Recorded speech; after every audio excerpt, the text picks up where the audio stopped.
Dan pembahasan masih membahas tentang Al-Qasasu wal Quran, kisah-kisah dan juga ayat-ayat di dalam Al-Quranul Karim. Di pagi hari ini kita akan membahas surah Al-Mudaththir. Allah Subhanahu wa taala berfirman, A'udzu billahi minasy syaithanir rajim. Bismillahirrahmanirrahim. Dzarni wa man khalaqtu wahida wa ja'altu lahu malam mamduda wa banina syuhuda wa mahattu lahu tamhida thumma yatma'u an azid kalla innahu kana li ayatina anida sa'urhikuhu sa'uda innahu fakkara wa qaddar fakutila kaifa qaddar thumma kutila kaifa qaddar thumma nadhar thumma abasa wa basar thumma adbara wastakbar faqala in hadha illa sihrun yu'thar in hadha illa qaulul bashar sa'uslihi saqar wa ma adraka mas saqar la tubki wa la tadhar lawahatu lil bashar. Allah Subhanahu wa taala berfirman dalam surah Al-Mudaththir ini, biarkanlah aku yang bertindak terhadap orang-orang yang aku sendiri telah menciptakannya,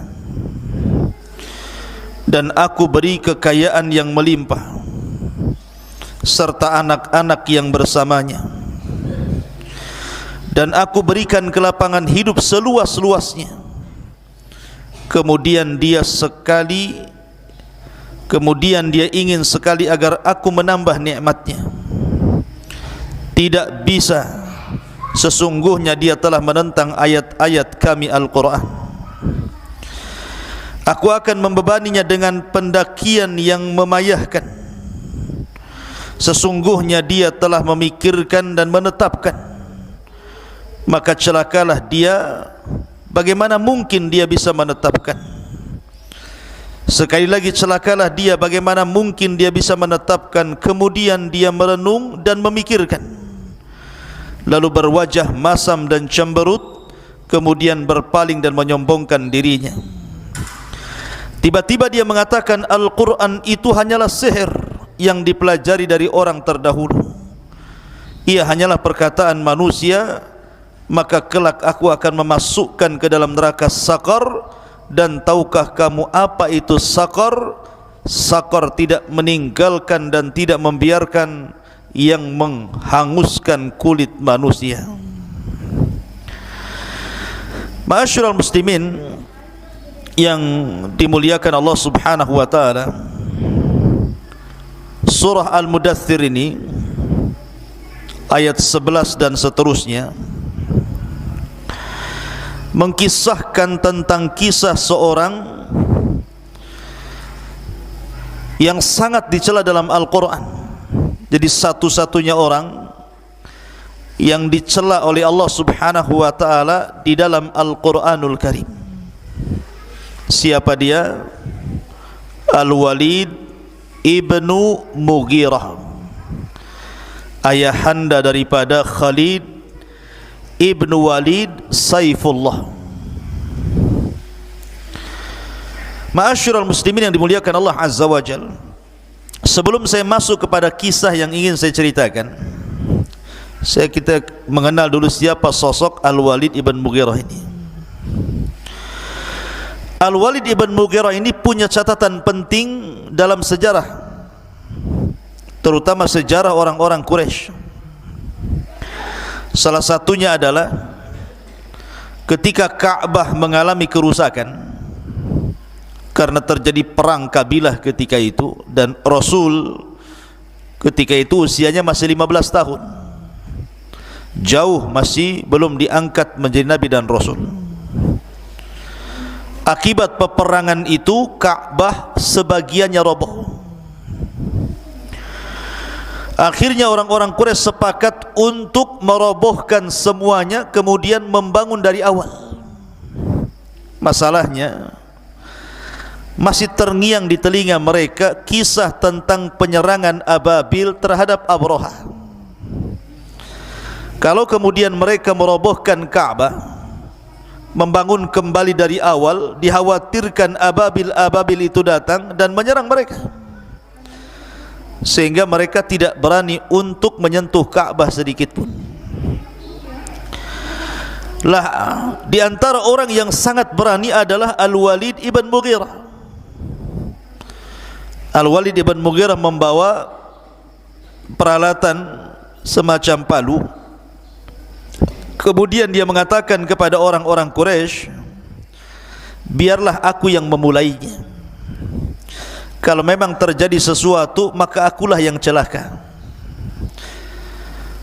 Karena sesungguhnya Abraha datang untuk menghancurkan Ka'bah, tapi aku hendak memperbaiki Ka'bah.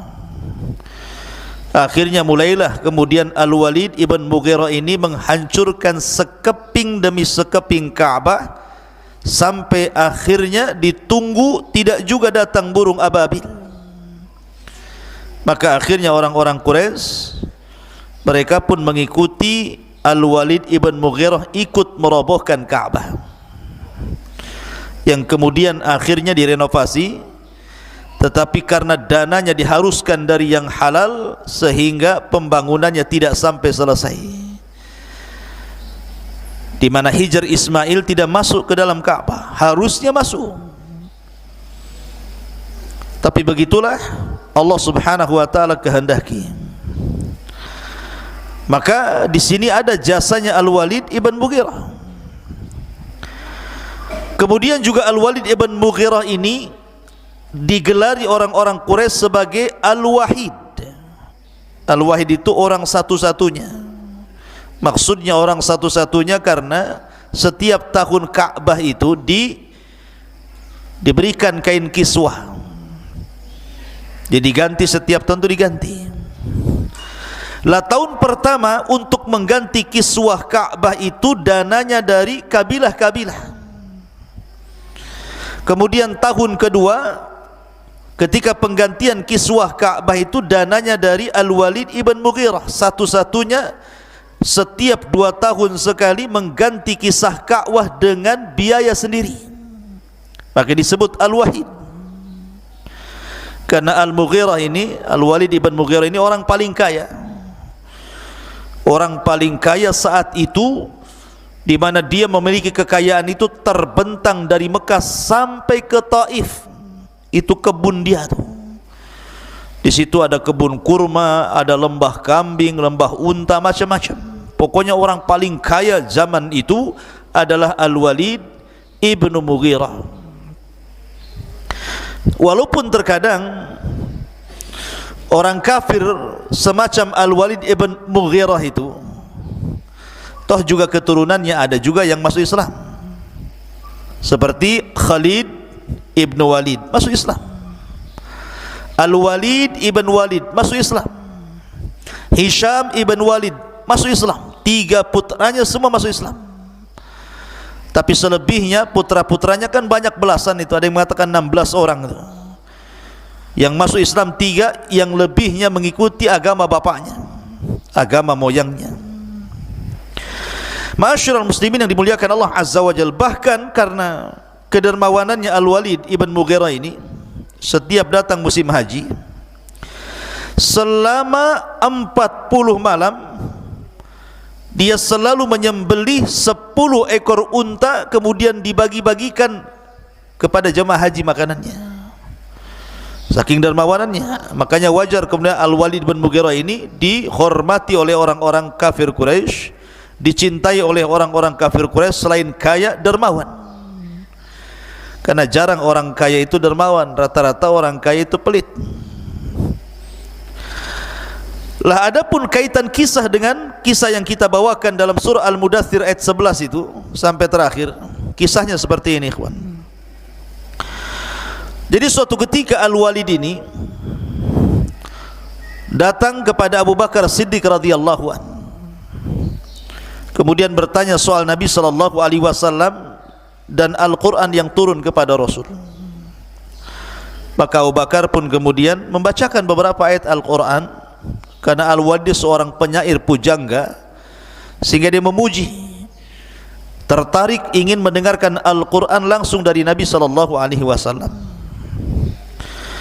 Maka setelah mendatangi Abu Bakar, mendengar beberapa ayat dan juga surat yang dibacakan Abu Bakar, makin tertarik, akhirnya dia datang kepada Rasul. Yang ketika itu kebetulan memang orang-orang Quraisy sangat berhajat kepada Al-Walid untuk dijadikan delegasi menghadap Rasul, supaya Rasul menghentikan dakwahnya. Berangkatlah Al-Walid ibn Mughirah kepada Nabi sallallahu alaihi wasallam. Kemudian kata Al-Walid ibn Mughirah, aku sudah mendengar ceritamu wahai Muhammad, bahwa engkau membodoh-bodohkan Tuhan mereka, bahwa engkau memecah belah persatuan mereka, bahwa engkau mencaci maki agama mereka. Kata Al-Walid, ya Muhammad, in kunta turidu malan jama'na min amwalina. Kalau engkau ingin harta wahai Muhammad, kami kumpulkan harta-harta kami, kami serahkan harta-harta kami kepada anda sehingga anda menjadi orang yang paling kaya.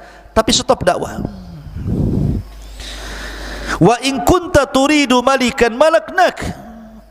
Tapi kalau engkau ingin jadi raja, jadi pemimpin, maka kami siap menjadi rakyatmu dan kau menjadi pemimpin kami asal tinggalkan dakwahmu.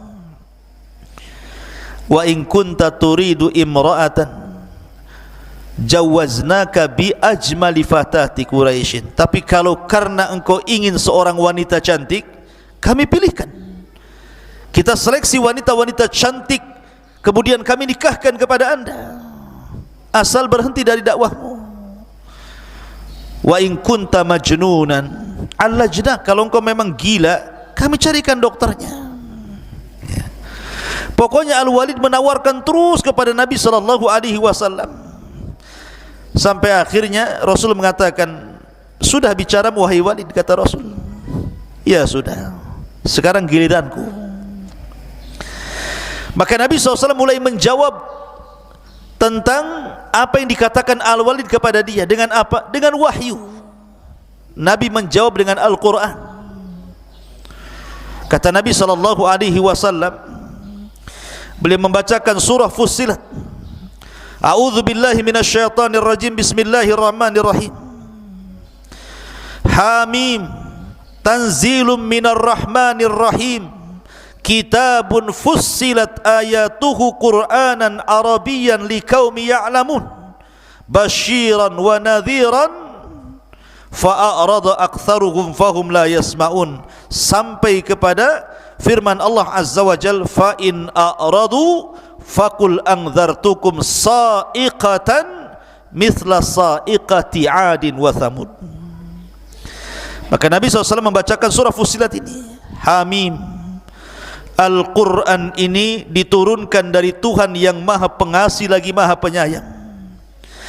Kitab yang ayat-ayatnya dijelaskan, bacaan dalam bahasa Arab untuk kaum yang mengetahui, yang membawa berita gembira dan peringatan, tetapi kebanyakan mereka berpaling serta tidak mendengarkan. Sampai kepada ayat, jika mereka berpaling, wahai Muhammad, katakan, aku telah memperingatkan kalian akan bencana petir yang sangat besar, seperti petir yang pernah menimpa kaum Ad dan kaum Tsamud. Ketika dia baca ayat ini, Al-Walid bangkit dan mengatakan, hasbuka hasbuka ya Muhammad, cukup cukup wahai Muhammad. Lah setelah itu kemudian Al-Walid berpaling dari Rasul sallallahu alaihi wasallam, kemudian mendatangi orang-orang Quraisy. Kata orang-orang Quraisy, ya Al-Walid, kau sudah datang kepada si Muhammad itu, apa hasilnya? Bagaimana tawarannya? Diterima atau tidak? Apakah dia masih terus melancarkan dakwahnya atau berhenti? Kata Al-Walid ibn Mughirah, dia mengatakan, wa madza aqul? Apa yang harus aku katakan kepada kalian ini? Fa wallahi ma fikum rajulun a'lam bil ash'ari minni wala a'lam bi rijzin wala bi qasidatin minni wala bi ash'aril jin. Kata Al-Walid ibn Mughirah, demi Allah, tidak ada di tengah-tengah kalian orang yang lebih memahami syair Arab dibandingkan diriku, tidak juga mengetahui tentang rajaz dan qasidahnya mengungguli diriku. Tapi apa yang diucapkan sampai kepada syair-syair jin, aku pun tahu katanya. Syair jin pun tahu sih Al-Walid ini. Kemudian dia mengatakan, wallahi, demi Allah, ma yushbihu alladhi yaqulu syai'an min hadha. Yang aku dengar dari ucapan Muhammad itu sama sekali tidak ada yang masuk dalam kategori ini. Dia bukan syair, bukan rajaz, bukan qasidah, bukan syair jin. Fa wallahi, demi Allah, dia bersumpah lagi, inna la qawluhu alladhi yaqulu halawa wa inna alaihi la talawa wa innahu la muthmiru a'lahu muddiqu asfalah wa innahu la ya'lu wa ma yu'la wa innahu la yakhtibu ma tahtahu. Demi Allah, apa yang diucapkan si Muhammad itu, maksudnya dari Al-Quran itu, sesuatu yang sangat manis, memiliki kenikmatan saat mendengarnya. Bagian atasnya berbuah sementara bagian bawahnya begitu subur. Perkataannya begitu tinggi dan tidak ada yang mengunggulinya, serta menghantam apapun yang ada di bawahnya. Malah memuji Rasul. Ketika Al-Walid justru memuji Al-Quran dan juga ajaran Rasul, ini kebenaran yang diucapkan Al-Walid. Apa kata orang-orang musyrik yang mendengarnya? Al-Walid sudah terpengaruh dengan si Muhammad. Dia sudah, jangan-jangan sudah masuk Islam dia. Lah Al-Walid pun kemudian pergi meninggalkan orang-orang Quraisy. Seandainya ketika itu ikhwan, Al-Walid masuk Islam, satu Quraisy masuk Islam. Kenapa? Karena Al-Walid itu tokoh sentral. Yang kedua, orang yang paling kaya. Dia bisa berdakwah dengan kekayaannya dan ucapannya didengar masalahnya. Tetapi hidayah itu milik Allah Azza wa Jalla. Orang-orang Quraisy berbisik satu dengan yang lainnya, gimana Al-Walid ini begini-begini. Rupanya datanglah Fir'aun yaumat ini. Siapa? Abu Jahal. Abu Jahal dengan Al-Walid dengan satu kabilah, Bani Makhzum. Kata Abu Jahal, biar si Walid itu saya yang urus katanya. Kenapa dia bisa mengucapkan perkataan seperti itu? Akhirnya kemudian Abu Jahal pun mendatangi rumahnya Al-Walid dengan muka yang masam, dihidangi makanan tidak dimakan, dikasih minum tidak diminum, kemudian seolah-olah wajahnya musam. Kata Al-Walid, ya Abal Hakam, maksudnya Abu Jahal, ada apa dengan kamu? Suruh makan tak mau makan, suruh minum tak mau minum, wajah pun musam, ada apa? Maka Abu Jahal mengatakan, ya Walid, engkau tahu posisi engkau di hadapan kaum ini. Kau ini seorang pemimpin. Dan aku dengar kaummu wahai Al-Walid, mereka sudah mengumpulkan harta-harta mereka untuk diberikan kepadamu. Karena engkau telah datang kepada Abu Bakar dan juga Muhammad, kemudian engkau makan dari makanan keduanya. Padahal engkau tahu bahwa mereka sudah diboikot selama 3 tahun lamanya. Kenapa kau tega makan di rumah Abu Bakar dan juga di rumah Muhammad, sehingga kaummu menganggap engkau ini orang miskin dan mereka mengumpulkan harta untuk memberikan kepadamu. Marah Al-Walid, orang paling kaya digituin. Bangkit dia mengatakan, hei Abul Hakam, kamu tahu tidak ada orang yang paling kaya di Quraisy kecuali saya. Buat apa mereka mengumpulkan harta kemudian diberikan kepadaku? Kata Abul Hakam, begitulah kaummu kepadamu. Mereka hanya menghendaki agar ucapanmu dicabut, kemudian kau mengucapkan sesuatu kebalikan dari apa yang telah kau ucapkan. Akhirnya kemudian kata Al-Walid, kalau gitu kumpulkan semua orang-orang Quraisy.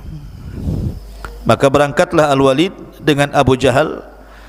Kemudian orang-orang sudah berkumpul di sekitar haram. Maka mulailah kemudian Al-Walid berceramah. Apa isi ceramahnya? Kata Al-Walid di hadapan orang-orang Quraisy, apa yang harus aku katakan kepada Muhammad? Jika aku katakan dia gila, kalian tahu orang gila seperti apa? Jika aku katakan dia seorang penyihir, kalian tahu penyihir seperti apa? Jika aku katakan dia seorang penyair, kalian juga tahu siapa penyair itu. Jika aku katakan begini, begitu, pokoknya panjang lebar. Masih juga Al-Walid itu ketika itu mengucapkan kalimat hak tentang Nabi SAW. Sampai Abu Jahal ini bingung mau berbuat apa gitu kan. Akhirnya kemudian Al-Walid pun pergi meninggalkan orang-orang yang sedang kebingungan dengan ucapannya. Di tengah jalan baru dia berfikir. Disinilah cerita dimulai dalam Al-Quran ini, di mana Allah Subhanahu wa taala berfirman, "Dzarni wa man khalaqtu wahida." Biarkanlah aku yang bertindak terhadap orang yang aku sendiri telah menciptakannya. Wa ja'altu lahu malam mamduda. Aku berikan kekayaan yang melimpah. Bayangkan kekayaan Al-Walid terbentang dari Mekah sampai ke Taif. Itu kekayaan dia semua. Wa banina syuhuda. Anak-anaknya banyak. Ada yang mengatakan 16 orang anaknya itu. Semua sukses. Wa mahadtu lahu tamhida. Dan aku pun berikan kelapangan seluas-luasnya, mudah untuk mencari rizki. Summa yatma'u an azid. Sudah kaya masih juga kurang.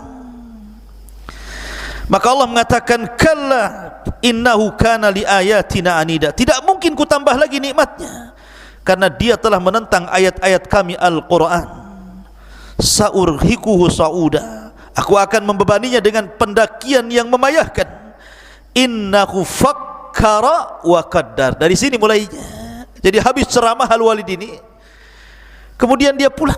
Di tengah jalan dia berfikir, apa tadi yang saya ucapkan? Mulai dia ketakutan. Ketakutan kalau jabatannya akan hilang, pengaruhnya akan hilang, sehingga orang-orang akan meninggalkannya. Summa innahu fakkara wa qaddar. Sesungguhnya dia memikirkan dan menetapkan. Fakutila kaifa qaddar. Maka celakalah dia, bagaimana dia menetapkan, seolah-olah kalau seandainya kita masuk ke dalam lubuk hati Al-Walid, Al-Walid kebingungan. Kalau saya katakan Muhammad gila, dia kan enggak gila. Kalau saya katakan Muhammad dia penyair, dia bukan penyair. Kalau saya katakan Muhammad ini begini-begini, dia kan enggak begitu-begitu. Bingung dia selama perjalanan itu. Ya. Makanya summa kutila kaifa qaddar summa nazar. Sekali-kali celakalah bagaimana dia bisa menetapkan. Kemudian dia mulai merenung. Sambil jalan itu melihat ke atas, melihat ke samping, melihat ke bawah. Orang bingung. Summa abasa wa basar. Mulailah wajahnya masam, cemberut, ya kan. Ketika sudah hampir sampai di rumahnya, dia berpikir lagi tuh. Akhirnya dia balik lagi ke kaumnya, karena khawatir kan, jabatannya hilang, pengaruhnya hilang tuh. Karena bagaimanapun ucapannya sangat membela Nabi SAW. Tiba-tiba kemudian dia naik lagi ke atas mimbar. Kemudian dia mengatakan, faqala in hadza illa sihrun yu'thar in hadza illa qaulun bashar, katanya. Oh ya, memang Muhammad itu kalau dikatakan gila, dia tidak gila. Kalau dikatakan tukang sihir, dia bukan sihir. Kalau dikatakan begini-begini, dia bukan begini dan begitu. Tetapi dia mengatakan, in hadza illa sihrun yu'thar. Quran yang dibawanya, maksudnya yang dibawa Nabi SAW, adalah mantra-mantra impor dari luar, katanya. Alasannya apa? Karena orang yang masuk Islam itu kan biasanya kalau suaminya masuk Islam, istrinya tidak, maka akan bercerai, berpisah. Sehingga seolah-olah ditasbih dengan sihir. Karena siapapun yang masuk ke agama Rasul pasti akan bercerai-berai. Jadi Quran itu adalah mantra-mantra impor dari luar katanya. In hadza illa qaulun bashar, dan Quran itu ucapan manusia bukan dari Allah. Subhanallah. Bayangkan, padahal hidayah sudah masuk tuh ya ke hatinya, membenarkan apa yang diucapkan Nabi sallallahu alaihi wasallam, tetapi karena takut ditinggalkan manusia, akhirnya dia pun menanggalkan hidayahnya. Dari sini Allah katakan sauslihi saqar, kelak aku akan memasukkan dia ke neraka saqar. Wa ma adraka mas saqar, dan tahukah kamu itu neraka saqar? La tubki wa la tadhar, neraka itu tidak meninggalkan satu daging pun, satu tulang pun, kecuali akan dibakarnya. Lawahata lil basar, dan akan menghanguskan kulit manusia. Kaedah ahli tafsir mengatakan, siapapun yang dicela dalam Al-Quran, maka dia akan berakhir dengan su'ul khatimah. Siapapun manusia yang dicela dalam Al-Quran, maka akan berakhir dengan su'ul khatimah. Salah satunya Al-Walid ibn Mughirah dicela dalam Al-Quran, bahkan satu-satunya yang dicela dalam Al-Quran, sampai begitu banyak ayat yang ditunjukkan kepada Al-Walid ibn Mughirah ini.